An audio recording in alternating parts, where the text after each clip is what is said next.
നമസ്കാരം. കരൾ കോശങ്ങളിൽ കൊഴുപ്പ് അടിഞ്ഞുകൂടുന്ന അവസ്ഥയാണ് ഫാറ്റി ലിവർ. ഈ കൊഴുപ്പ് അടിഞ്ഞുകൂടുന്നത് കാലക്രമേണ കരൾ വീക്കത്തിനും കേടുപാടുകൾക്കും കാരണമാകുന്നു.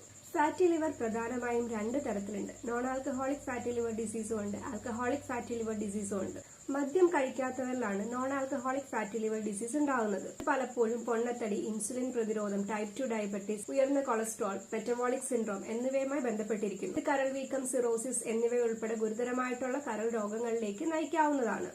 അമിതമായ മദ്യപാനം മൂലമുണ്ടാകുന്ന അസുഖമാണ് ആൽക്കഹോളിക് ഫാറ്റി ലിവർ. ഇതും കരളിന്റെ പ്രവർത്തനത്തെ സാരമായി ബാധിക്കും. രണ്ട് തരത്തിലുള്ള ഫാറ്റി ലിവർ രോഗങ്ങളും ചികിത്സിച്ചില്ലെങ്കിൽ ലിവർ ക്യാൻസർ, ലിവർ സിറോസിസ് തുടങ്ങിയ ഗുരുതരമായിട്ടുള്ള സങ്കീർണതകളിലേക്ക് നയിച്ചേക്കാം. ഫാറ്റി ലിവർ രോഗത്തിന് പ്രാരംഭഘട്ടത്തിൽ പലപ്പോഴും ലക്ഷണങ്ങൾ പ്രകടമാകാറില്ല.